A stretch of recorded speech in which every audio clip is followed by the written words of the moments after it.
Magandang tanghali po sa inyong lahat.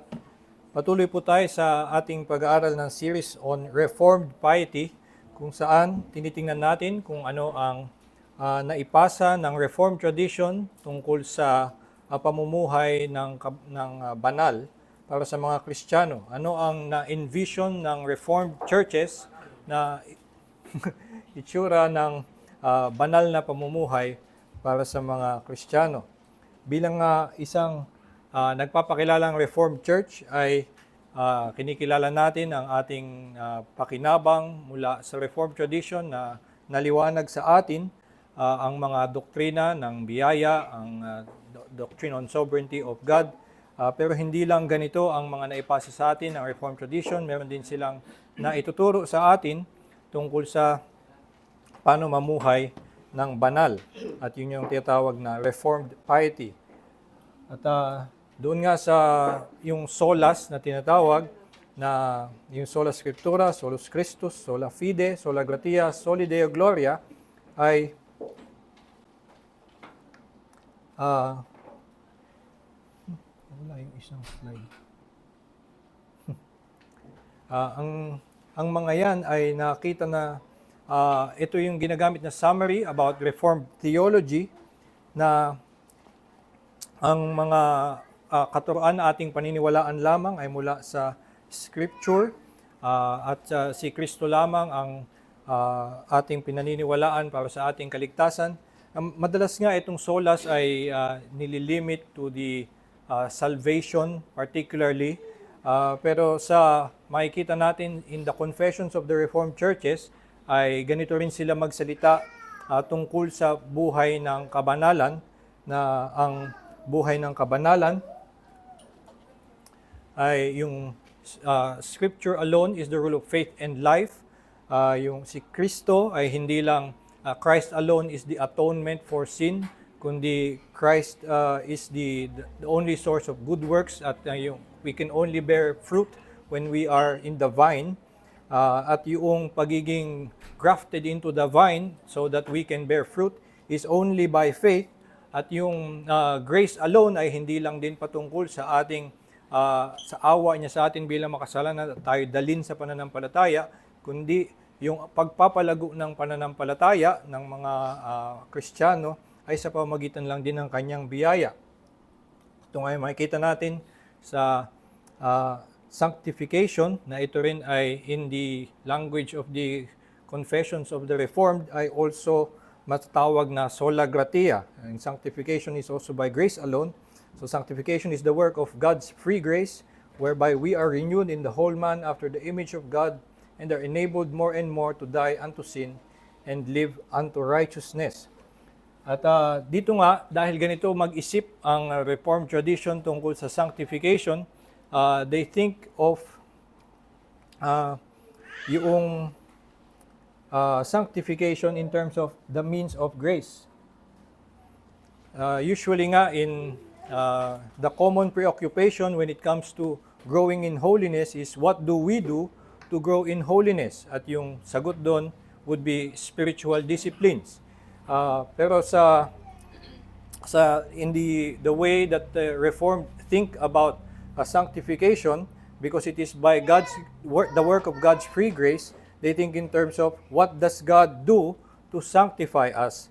At ang sagot is that His Spirit works in our hearts through the means He has appointed.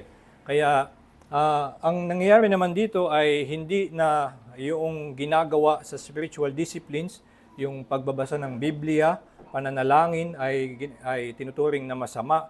Ganun pa rin ang mga ginagawa, pero nagkakaroon ng ibang pananaw kapag tayo ay nagkakaroon ng paningin na ang Diyos ay pinagpapala na tayo. Kasi halimbawa, ang tingin natin, para ako'y lumago sa kabanalan, kailangan kong maging disiplinado sa pananalangin o sa pagbabasa ng Biblia.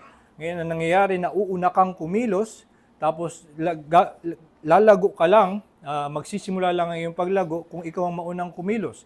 Pero kung ganun na hinihintay muna ng Diyos na ikaw ang kumilos, baka wala ng sino pang mauuna. Ang nangyayari nga talaga, ang pagbabasa ng Biblia ay hindi isang chore that we have to go through, tapos sasabihin ng Diyos, very good, ginawa mo yung yung inassign ko sa iyo, ngayon bibigyan kita ng +5 holiness. Hindi ganon, kundi na pinagpapala na tayo ng Diyos sa pamamagitan ng Kanyang salita at yung pagbabasa natin ay ginagawa natin in joyful reception of the blessing we receive. So, nag-iiba lang yung pananaw at sa pagbabagong pananaw, yung mismong mga spiritual disciplines ay nagiging joyful tasks that we engage in to benefit from the grace that He imparts to us. So, pinagdaanan na natin nung mga nakaraang linggo. Una, ibang means of grace. Kung ano yung means of grace na in-emphasize in the confessions. Una, the Word. Sabi nga ni Bavinck sa Reformed Dogmatics, the first and most important means of grace is the Word of God. At makikita yan dito sa 1647 Westminster Shorter Catechism in question 89. God makes the reading, but especially the preaching of the Word, an effectual means of convincing and converting sinners and of building them up in holiness and comfort through faith unto salvation. So, yan yung una nating napag-usapan na means of grace. At nung nakaraan naman ay kung paanong itinalaga rin ng Diyos ang mga sakramento para din sa ikalalago natin at sa pamamagitan ng mga sakramento ay He communicates His grace in visible form. Kung ano yung kino-communicate niya in the Word, He communicates in visible form. Sabi sa Belgic Confession, Article 33, we believe that our gracious God, mindful of our insensitivity and weakness, has ordained sacraments to seal His promises to us and be pledges of His goodwill and grace towards us. He did so to nourish and sustain our faith. He has added these to the Word and of the Gospel to represent better to our external senses both what He declares to us in His Word and what He does inwardly in our hearts. So ito yung dalawang means of grace, the Word and Sacrament na napag-usapan na natin. Sa pamamagitan nito ay ihinahayag sa atin ng Diyos ang Kanyang biyaya, ang Kanyang kaloobang tayo ay iligtas. At dito natatanggap natin sa in hearing the Word and receiving the sacraments, doon na papalakas ang ating pananampalataya. Kakaroon tayo ng bagong sigla na sumunod sa Kanyang mga kautusan. Ngayon, ang sunod nating topic is prayer. Prayer as the third and last means of grace na ating pag-uusapan. Dito sa Shorter Catechism, ito yung kung saan naglista ng means of grace. What are the outward and ordinary means whereby Christ communicates to us the benefits of redemption? The outward and ordinary means whereby Christ communicates to us the benefits of redemption are His ordinances, especially the Word, sacraments, and prayer, all which are made effectual to the elect for salvation. So ito yung magiging topic natin ngayon, prayer as a means of grace.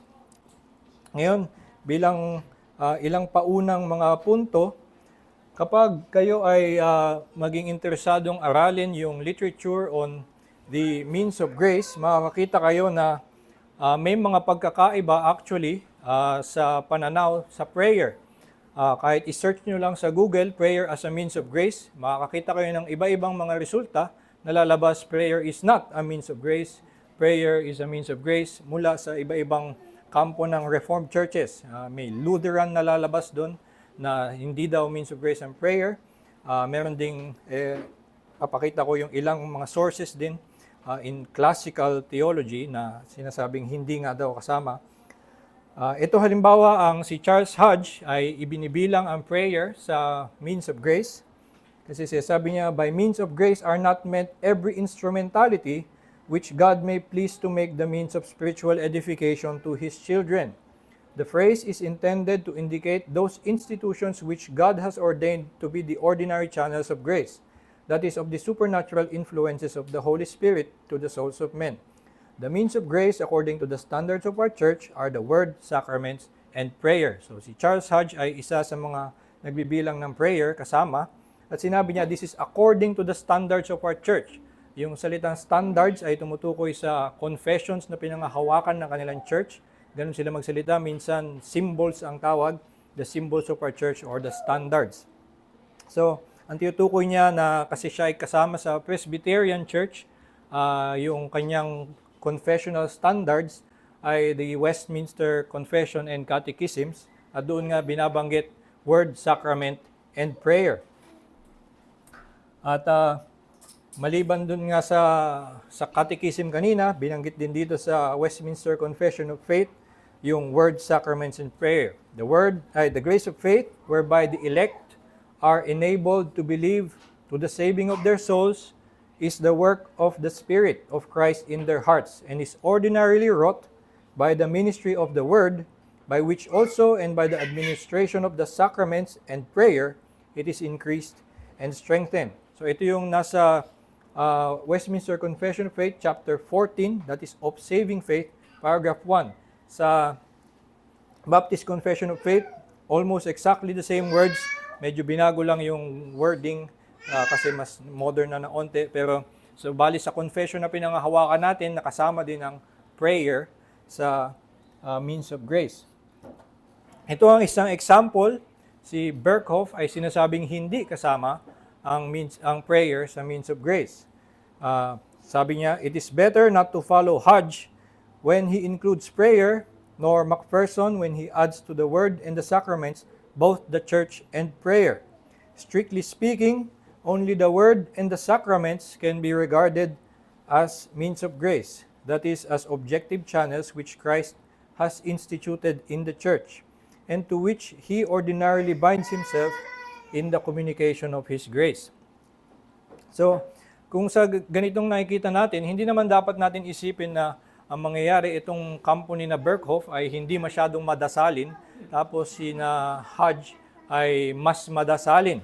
Actually, later on in Hodge's systematic theology, may babanggitin siya, the prayer is said to be, and it is probably true, one of the weakest parts of the Presbyterian Sabbath. So, yung pananaw din niya ay kahinaan ito ng Presbyterians, yung prayer.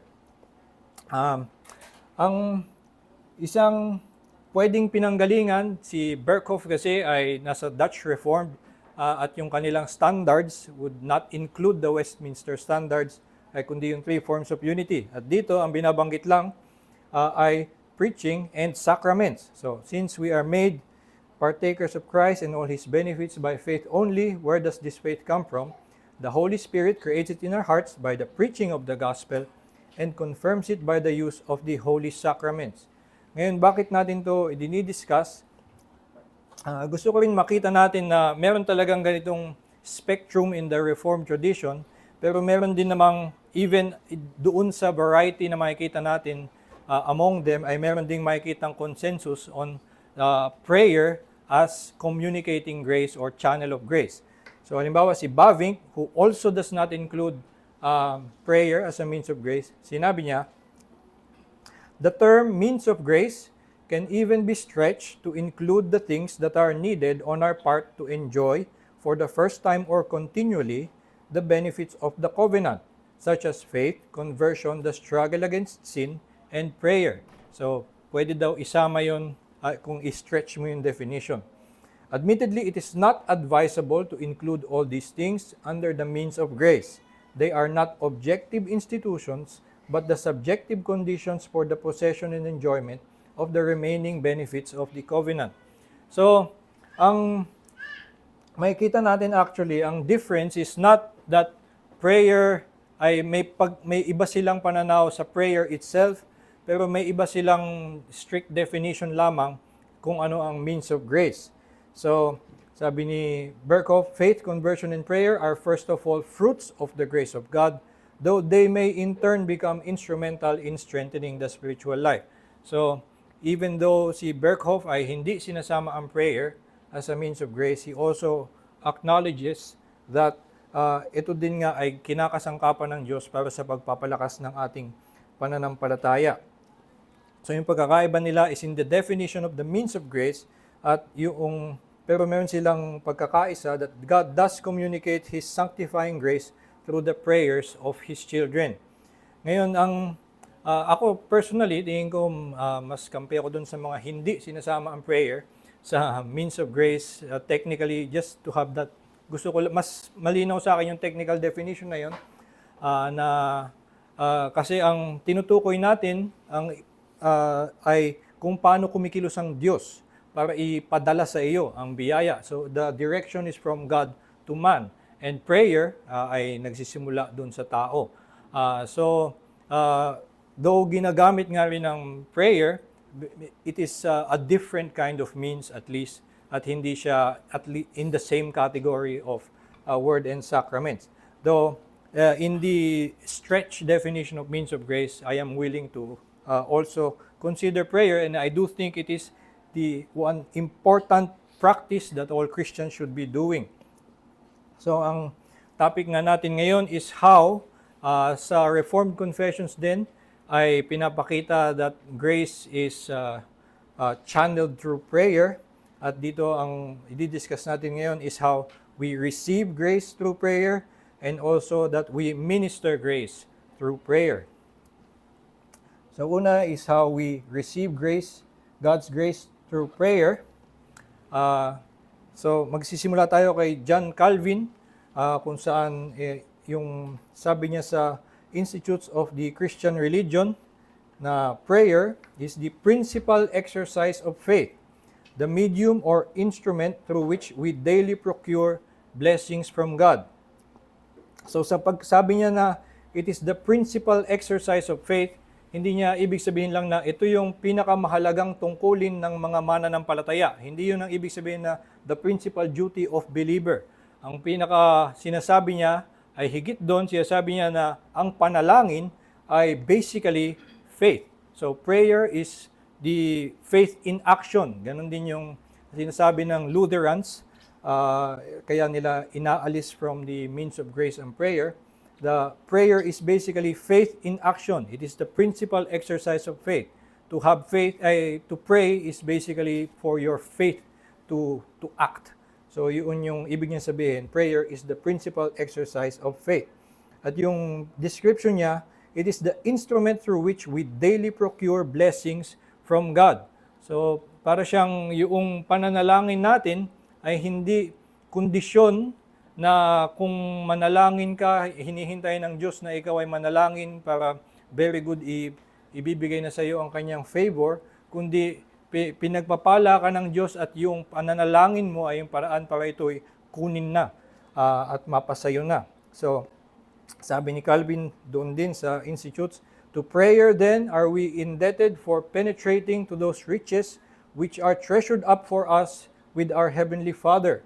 Prayer digs up those treasures which the gospel of our Lord discovers to the eye of faith. So ito ang sa description ni Calvin, yung prayer, ang ginagawa natin doon ay kinukuha na natin yung pagpapala na nakahanda ng ibuhos sa atin.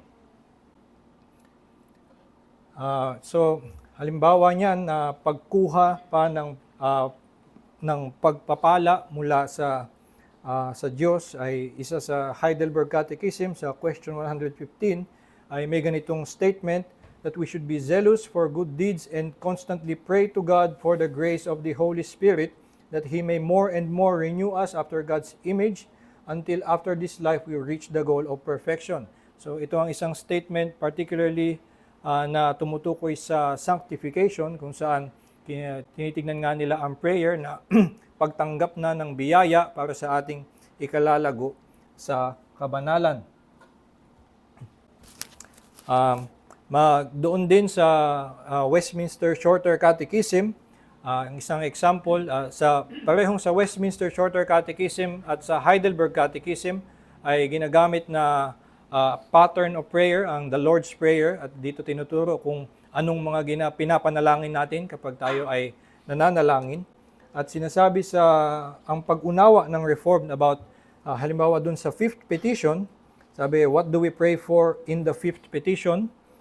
In the fifth petition, which is, and forgive us our debts, and as we forgive our debtors, we pray that God, for Christ's sake, would freely pardon all our sins, which are the wrath encouraged to ask, because by His grace, we are enabled from the heart to forgive others. So isa ito sa mga example of praying to God to receive the grace na yung pardon, which we already have in Christ. And by praying, we tap into the grace of pardon again. Ganon din yung sixth petition, which is, and lead us not into temptation, and deliver us from evil. We pray that God would either keep us from being tempted to sin, or support and deliver us when we are tempted. So itong grace ng protection from sin, preservation from temptation, ay biyaya nga ng Diyos na kay Kristo, and by praying, we tap into that power, we tap into that protection, at nakukuha nga natin ito. Parang nagkabalik-baliktad. Sa iba yan. So makikita nga natin itong katuruan ng that grace is received through prayer.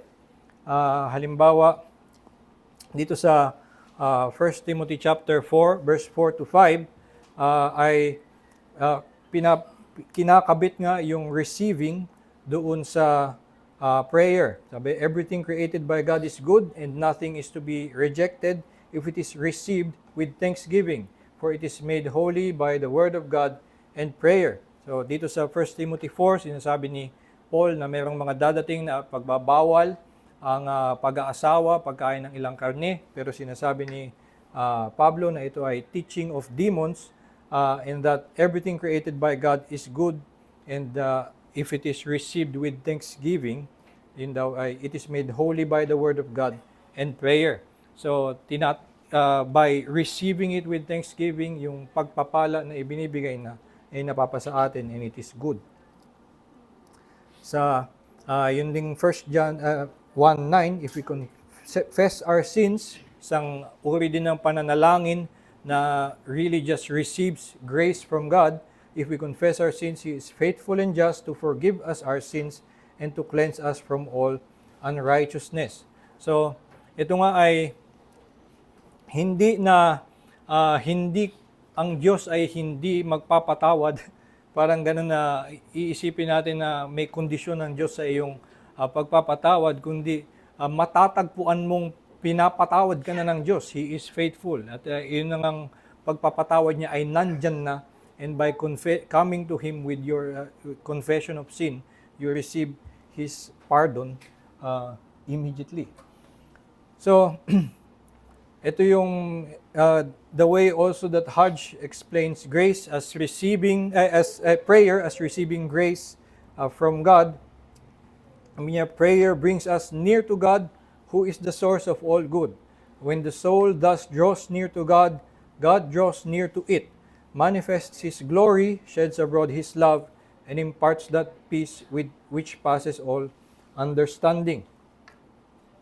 So, dito makikita nga natin yung in the Reformed understanding of prayer as that hand by which we take that grace which is freely offered us in Christ. So, ganito nila tingnan ng prayer. It is a channel to receive the grace, the hand that grabs the grace from God. So, maliban sa prayer is a receiving of God's grace, it is also a channel by which the grace of God is ministered to others.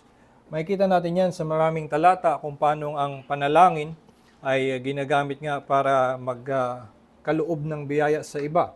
So sa 2 Corinthians 1:11, you must also help us by prayer, so that many will give thanks on our behalf for the blessing granted us through the prayers of many. Sa Philippians 1:9, ay umaasa siya na yun ang magdadala sa kanyang deliverance, panalangin. I know that this will turn out for my deliverance through your prayers and the provision of the Spirit of Jesus Christ. And sa James 5:14, is anyone among you sick? Let him call for the elders of the church and let them pray over him.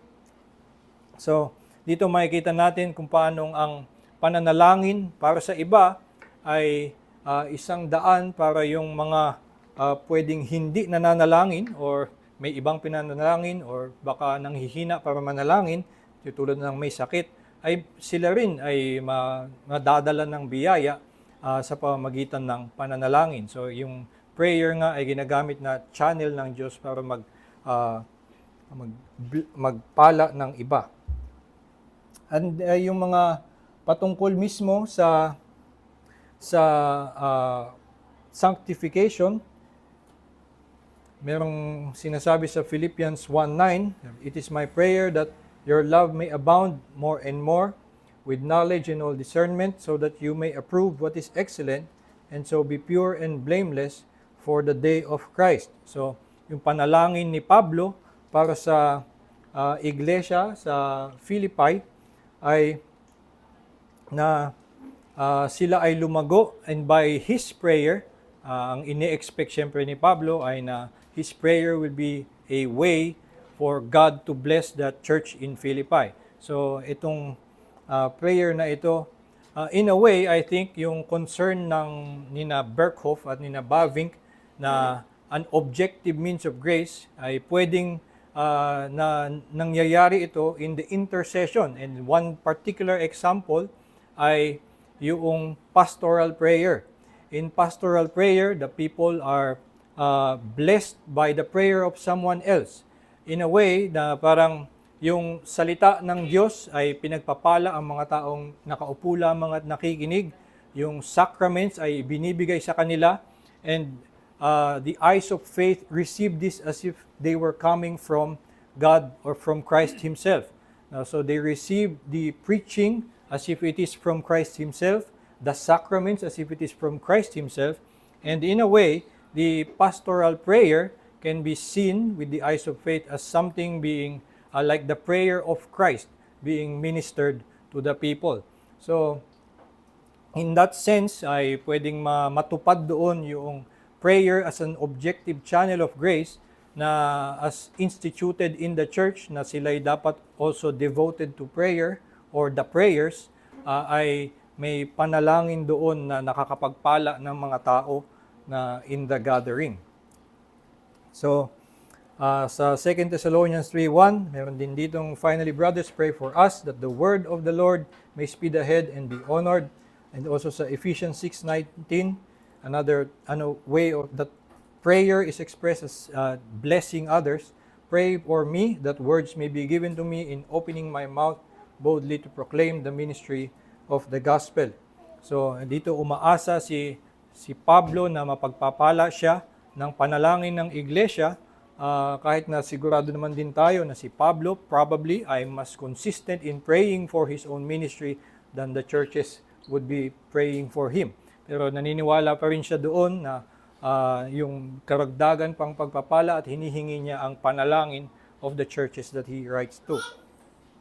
So, another example na nakikita natin sa Baptist Confession ay sinasabi, "We ought to make supplications and prayers for kings and all that are in authority, that under them we may live a quiet and peaceable life in all godliness and honesty." So dito ay in this way, the praying for people in authority, which may be unbelievers, ay maaaring by the grace of God ay kumilos pa rin ng Diyos na kumilos sa pamamagitan ng mga unbelievers, so that the believers may live a quiet and peaceable life in all godliness and honesty.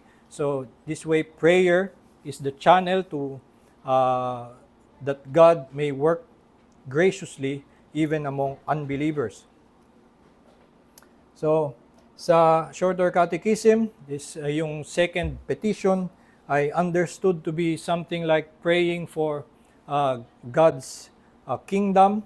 Yung second petition, which is "Thy kingdom come." Ang pinapanalangin natin doon is that Satan's kingdom may be destroyed and that the kingdom of grace may be advanced, ourselves and others brought into it and kept in it, and that the kingdom of glory may be hastened.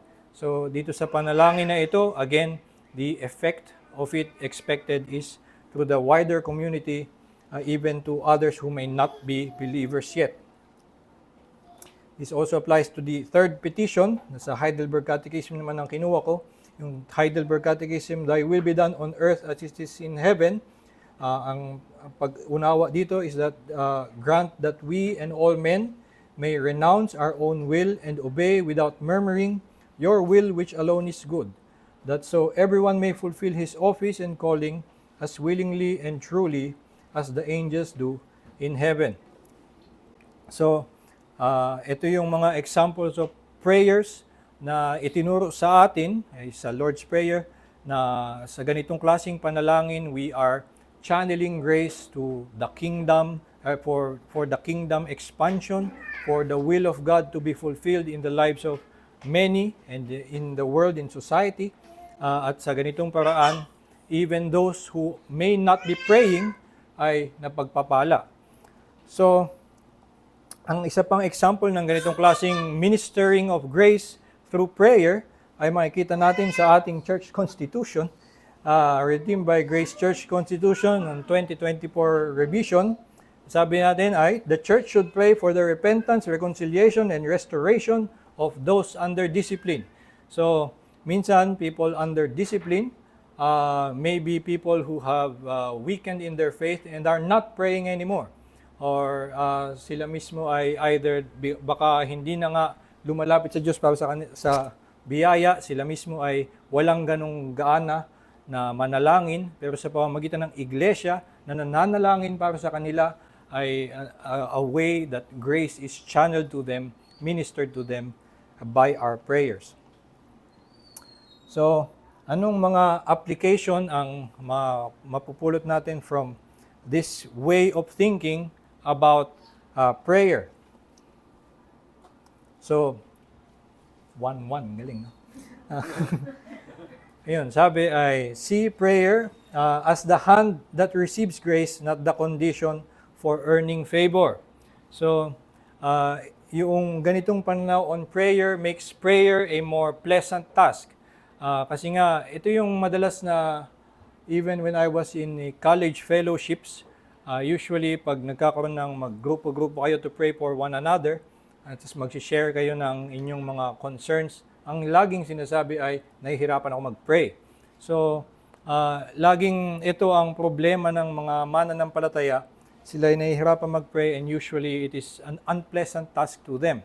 Ang isang makakatulong doon is na makita yung prayer as the way to receive that grace from God, at hindi siya yung parang binigyan lang tayo ng homework na habang hindi natin ginagawa, hindi natutuwa sa atin ang Diyos. Tapos kapag ginawa mo na, saka siya kikilos dahil okay na nagawa mo na yung pinagawa ko, it's my turn. Ang pananaw dapat on prayer is that God has already stored up His treasures for us in Jesus Christ, and by faithful prayer sa ating pananalangin, that is the way that we dig up those treasures that are already there. So yun ang ginagawa natin sa pananalangin. At kaya nga, dito rin lalabas yung maraming ibang yung parts of prayer or kinds of prayer na dahil nakikita natin na ang pagpapala ng Diyos sa atin ay nandun na kay Kristo, ay dito tayo matututong manalangin more about yung adoration, na magpupuri lang tayo sa grace of God, at magpapasalamat lang tayo sa yaman ng biyaya na pinagkaloob niya, na dahil ibinigay niya na nga ang lahat sa atin. So, yung minsan nga kasi kapag tinitignan ng prayer as a chore, bago ko gawin ng kahit anong gagawin ko, ay require sa akin na dapat mag-pray ako. Kung hindi, ay hindi maganda ang araw ko, or hindi ko matutupad lahat ng mga pinlano ko, baka hindi pagpalain yung aking ginagawa. Ang Diyos nga ay nauna nang umibig sa atin, nauna nang nananalangin para sa atin, at nakita niya na ang mga kasalanang gagawin mo bago mo pa gawin, pero nananalangin na siya para sa iyo. So, yung ating pananalangin ay paglapit sa Kanya, and in our drawing near to Him, God draws near to us, at siya na nga mismo yung pagpapala na nakukuha natin. So, meron ding isa pa na matututunan natin, yung ministering to yung prayer. Makita rin natin that this is a way that we minister to those struggling or refusing to pray. Ay pag ating pinapanalangin sila, ay ito nga rin na isang paraan na, kaya nga ito nagpapakita ng yaman ng biyaya ng Diyos at ng Kanyang karunungan, na kung isipin natin na ang pagkilos ng Diyos at ang pagbigay niya ng biyaya sa atin ay nakadepende sa ating pananalangin, sa personal mong pananalangin, ay baka nga mawalan ng pag-asa yung mga nahihirapang manalangin. Sila yung may pinakakailangan ng biyaya ng Diyos. Kasi nga ay sila yung pinaka nahihirapan na makuha yung biyayang nasa harapan nila. At ang biyaya ng Diyos para doon ay na kumikilos din siya sa iba, na sa panalangin ng iba ay mapapagpala pa rin sila at baka mapakilos na rin na mapanalangin. At habang wala man, kung mangyari man na walang nananalangin sa lahat ng mga mananampalataya, si Kristo nga ay patuloy na nanalangin, ever lives to make intercession for us. At so in that way, hindi mangyayari na walang nananalangin dahil sa panalangin ni Kristo ay ito'y matutupad at ito'y may bisa na kumilos sa atin at tayo nga ay mapagpala ng kanyang biyaya. Kaya gusto kong magtapos dito sa last question on the Heidelberg Catechism, which is question 129, as they expounded on the Lord's Prayer. Ano daw ibig sabihin ng Amen? At sabi, Amen means, it is true and certain, for God has much more certainly heard my prayer than I feel in my heart that I desire these things of Him. So, ito yung ganitong kagalakan, kasiguraduhan ang meron tayo sa paglapit sa Diyos sa panalangin, na meron din siyang biyaya sa ating pananalangin, na tinitingnan niya tayo ng may pag-unawa maging sa mga karumihan ng ating mismong pananalangin. Mas alam niya kung ano yung mas maganda para sa atin, mas sinabi nga mismo sa Ephesians chapter 3, yung sinasabi ni Paul, isa ng napakagandang prayer na sinabi niya na I pray that you be strengthened to comprehend the height and depth and length and width of the love of Christ. Pero sinabi din niya na nagtitiwala siya in God, na ibibigay sa atin something greater than anything we can think of. Yung sa pananaw maging ni Pablo ay na ganoon ang yaman ng biyaya ng Diyos para sa atin, ay higit na higit pa ang handang ibigay ng Diyos sa atin, at sa ating pananalangin ay dapat magkaroon tayo ng ganong katiyakan na ganon nga ang pagtrato ng Diyos sa atin, pag-ibig niya sa atin. Meron po ba ang mga tanong?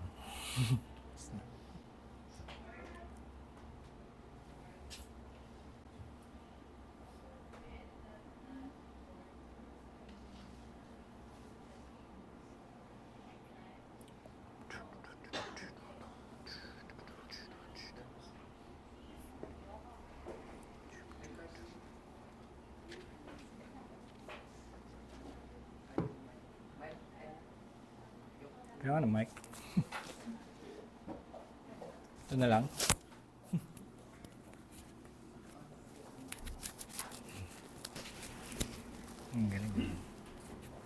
Ako na lang daw pong magtanong, Kuya Ayin. Tanong ni Ate Weng, paano daw yung mga prayers na sinusulat? Kung ano yung point of view mo dun sa mga prayers na sinusulat? Nasa Bible daw ba yun? Yun ang tanong ni Weng. Parang written prayers. Kung paano nyo man po unawain ang inyong panalangin, isipin ang inyong panalangin, pwede rin na tahimik lang kayo at isipin lang yon, bigkasin ng malakas or isulat. And I think lahat naman po yun ay nakikita ng Diyos. At tulad din nung sabi sa Heidelberg Catechism na naniniwala tayo na God has much more certainly heard my prayer than I feel in my heart that I desire these things of Him. So mas tama pa siguro yung alam ng Diyos tungkol sa panalangin natin. Baka i-edit pa niya yung sinulat mo. Para pagdating sa Kanya, it is a better prayer. At may mga ganong sinasabi sa Romans 8 about na the Spirit helps us in praying na He prays for us in words we do not understand. Though, ayun, kung personal prayer mo nga, pwede naman na ikaw magsulat, baka yun lang yung preferred way to communicate. Pwede rin naman actually na i-pray mo yung Psalms. That is a practice of the Reformed Church. Yung Psalms become their pattern, and minsan yun mismo yung kanilang prayers, the Psalms. Tingin din na yun yung prayer book of the Bible. So, pwedeng gamitin yun, or some songs, ay ganun din. Lahat yun ay mga panalangin. Kung sarili mong sulat, pwede naman. So, brother, ay yung sinasabi ni Sister Olive, yung parang mga naka-ready ng prayer na, halimbawa, yung mga amis prayer, kind of prayer, gano'n.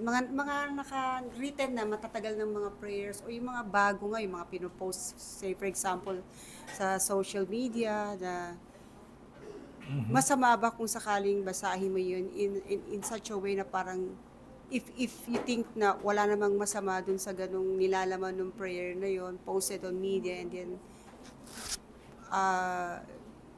or sabihin natin in a way parang sinabayan mo na rin dahil you agree with what is written there, okay ba yun? Yung ganun? Or say for example, may mga iba na kung sakali man, doon na lang nagre-rely sa mga gano'n, parang may template na, and then sasabayan na lang. Well, ang isa pong biblical example nga ay, halimbawa po yung Lord's Prayer na ibinigay ni Christ, ay it is meant more as a pattern rather than what verbatim you should say. May way, though it is also hindi naman masama din if you pray that verbatim. No,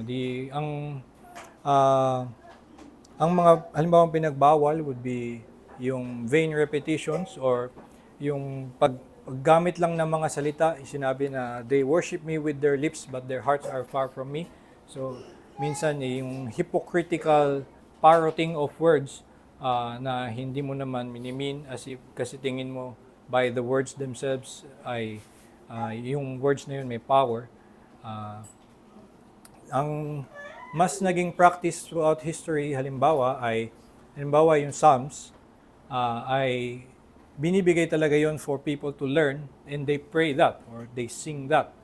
So natututo talaga silang i-shape yung kanilang prayers at natututo silang yung kanilang puso praise that way in those words. So in any kind of prayer that are recorded, madaming mga magagandang prayer. Ang recommended nga talaga yung Psalms and other prayers that are recorded in the Bible, kasi yun are biblical prayers. Merong mga like yung The Valley of Vision, which, just to clarify, are not prayers by Puritans, kundi Puritan-style prayers. So hindi sila actually from Puritans. Pero The Valley of Vision is a book na madalas gamitin among the Reformed, na they can help you to learn how to pray. So may ganun naman talagang importance of expanding our vocabulary in prayer, kasi baka hindi tayo marunong to express amazement with God, express thankfulness for His grace. Marami kang makukuha ng ganun Psalms and other written prayers, pero mas maganda nga na pag-aralan mo yung mga salitang yon, mga nakasulat, even yung mga biblical prayers, that they may also come from your heart. And whether you say those words exactly or that you say similar expressions, yun maganda na you pray from the heart, shaped by good prayers. Yes. Brother, maliwanag sa akin kanina yung true pray, ang biyaya ng Diyos ay makakamit natin through our prayers. Like, nandito na, pero baka kailangan mo lang i-dig in through prayer. Pero dito ting tanong ko sa John 15:7, kung kayo mananatili sa akin, at ang mga salita ko mananatili sa inyo, hingin ninyo ang anumang inyong nais at ito'y gagawin para sa inyo. Ano ba ang ano ba yung paliwanag sa 15:7? Sabihin lahat ng gusto natin. O di ba may mga prayers na hindi binibigay? Mhm. Yung mga, halimbawa, yung mas context yan, di ba yung John 15:7, I am the true vine. I am the true vine. Mhm. And yung tinutukoy na abiding in me would be abiding in Him by faith. At yung asking for anything ay ang particular that we should have confidence to ask for and should be na we are certain to receive are the things that are promised. So, ask anything in my name and it will be given to you, especially yung mga ganong klaseng qualifications that it's in my name and not as you are abiding in me. Yun ay nagsasabi na yung the prayer should be according to the word, according to His will. So halimbawa mag-pray ka ng bagay na makasalanan, ay hindi yun ibibigay sa iyo. Or kung mangyari man sa iyo yun, hindi mo dapat isipin na kaloob ng Diyos sa iyo na hayaan kang magkasala. So yung may sinasabi sa Westminster Confession, chapter 22, 23 pala sa kanila. Or 21.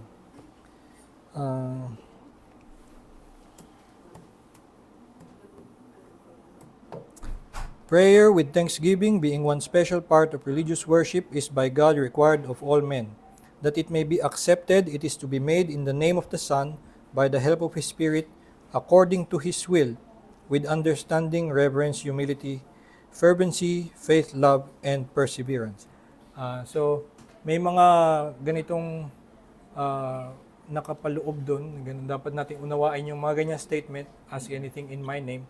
Hindi yan na manghingi ka ng kotse in Jesus' name ay ipagkakaloob sa iyo. Kundi yung lalo na yung dapat mga bagay na ipinangako sa atin at pinakamalaking pagpapala sa atin at doon natin dapat makita yung center nun ay yung you ask for forgiveness, halimbawa, for your sin and you will have it. Ayun yung mga mas malalaking bagay. So halimbawa nga sa 1 John chapter 5, may sinabing ganun din si John na this is the confidence that we have that if you ask anything in His name, we will receive it. Tapos parang nag-isip siya, ano yung pinaka outlandish thing you can think of to ask of God. Tapos para kay John, yung kanyang example ay, if your brother sins, if you see a brother sinning, you can pray that he be delivered and He will give him life. So, yung ganung mga bagay dapat yung pag-iisip natin about asking of God. But usually nga yung mga faith that says claim it, ba yung kapag and you will receive it, maniwala ka lang na na yung gusto mong ipanalangin, gusto mong magkaroon ng katagumpayan sa iyong trabaho, bakit hindi sila nagkakaroon ng i-claim ko na hindi na ako magiging impatient, ganun, or gagawin akong banal. Hindi yung mga mas naayon sa kautusan ng Diyos. Mas doon natin ilagay yung ask and you will receive. Thank you. Yes po. Meron bang difference nun sa pag magpe-pray ka kunwari to ask for forgiveness? Forgive me, Lord. Tsaka dun sa pag-pray instead na thank you for forgiving me. Or kunwari, kung i-follow natin yung Lord's Prayer, parang instead of saying, give us this day our daily bread, thank you for giving us our daily bread even before you receive it or you see, or you eat that day. Or parang thank you for not leading me into temptation even if before you encounter the temptation. Meron bang difference doon or may problema in thanking God kasi assured ka na ipagpapala ka niya before it happens? Well, I think there is a theological warrant for claiming certain things that He has promised and to be thankful for it even. Pero to be thankful for it even as you just approach. Medyo minsan nangyayari na nga yun na ganun naman talaga lang mag-isip ng tao. Depende naman yun sa psychology ng isang tao. Pero uh, normally naman, di ba, if you are in the grip of sin and you want forgiveness, that's what you pray for. Pardon my iniquity, isang pattern also in the Psalm 25. Pardon my iniquity, for it is great. So, mas nandun ang mga prayers that are taught us, pati yun sa Lord's Prayer. So, ang isang example na naisip ko dyan sa sinabi mo, halimbawa, ay si Paul sa 1 Corinthians 1, di ba? He is thankful that I thank God in all my remembrance of you that He will present you blameless on the last day. So, ay sumusulat siya sa mga taga-Korinto na at that day, on the time na sumusulat siya, ay punong-puno ng mga masahol na kasalanan. Pero siya sabi niya, I am thankful for you, and at meron siyang confidence that they will be presented blameless on the last day. So, may ganong klaseng confidence, but also yung from the human perspective na we approach God while here. Ganon yung we pray from our point of view. Sabi sa Westminster Catechism, what is prayer? It is the presenting our desires to God. And so, just the more simple way to think about it instead of making a theological conclusion na I can thank God now. Pwede din naman na you just go and express your desire to be forgiven or to receive the blessing or to ask for the blessing before you receive it. Yes.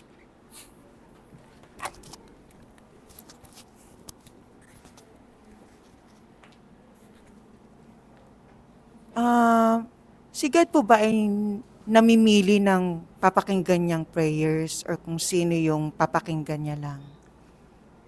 Namimili. Actually, it is a character of God that He hears prayer. So, halimbawa, anong Psalm yun? Hindi ko maalala eh. Pero yung Psalm I think 62. Hindi ako sure. Basta ang tawag sa Diyos is that, O you who hear prayer, o hindi siya Psalm 62. Pero anyway, yung minsan in the Psalms, yun yung description of God, He is a God who hears prayer. At in comparison to idols, 65 yun. Psalm 65:2. Ayan. O you who hear prayer. So, parang ganun ang tingin sa Diyos, He is someone who hears prayer. And that is unique of Him compared to gods na ginawa ng tao na hindi nakakaparinig. So, yung nangyari dun sa yung episode ni Elijah, tapos nangahamon siya ng mga yung prophets of Baal na lakasan nyo pa yung inyong mga panalangin, baka nasa banyo. So, hindi, yung God hears prayer, that is His character. He hears everyone's prayer, and He is all-knowing, so hindi siya sa namimili, pero it is by His free grace, and it is on His sovereign will kung sino ang tutugunan niya favorably, and how He responds in whatever time, manner, sa kung sino sa iba't ibang tao.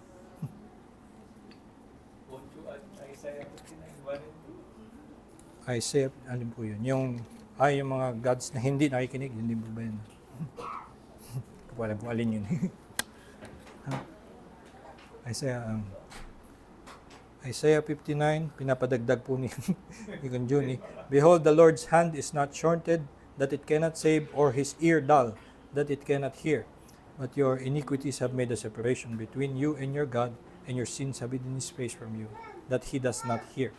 So, ngayon, in this case, may binanggit na that separates you. Hindi ibig sabihin nun na hindi niya alam yung anong pinapanalangin. Minsan, He is also described as He knows what we pray for before we even ask. So, yung tinutukoy doon is His responding favorably to those kinds of prayers, or na He is angered by such hypocritical praying na they pray with their lips but their hearts are far from Him. Okay, so yun na po muna ang last. Kung mayroon pa kayo ibang tanong, pwede pa kayong makipag-usap na lang randomly habang tayo kumakain. Tayo po ay manalangin. Ama naming Diyos, kami nagpapasalamat sa iyong biyaya na sa pamamagitan ng patotoo ng mga iglesyang nauna sa amin ay kami na liliwanagan, na tuturuan pang lalo tungkol sa iyong katuruan ukol sa panalangin. Nawa nga ay tulungan mo pa kami sa pamamagitan ng inyong salita na mas maunawaan ang gawaing ito nang sa gayon ito ay gawin namin ng may kaligayahan, ng may pagkasigasig, at maging maigting kami masipag kami sa pananalangin, palagian kaming lumapit sa iyo nang sa gayon ay lumago nga kami sa aming pananampalataya at mapalakas kami sa pagsamba sa iyo at paglilingkod sa aming kapwa. Samahan niyo po kami sa lahat pa ng aming gagawin sa buong araw na ito at nawa nga sa kasangkapanin mo ang lahat ng aming gagawin sa hapon pang ito upang palaguin ang aming kaalaman at kami ay lalo pang lumalim sa pasasalamat at pagsamba sa iyo. Ito po aming dalangin sa Panginoon ni Jesus. Amen.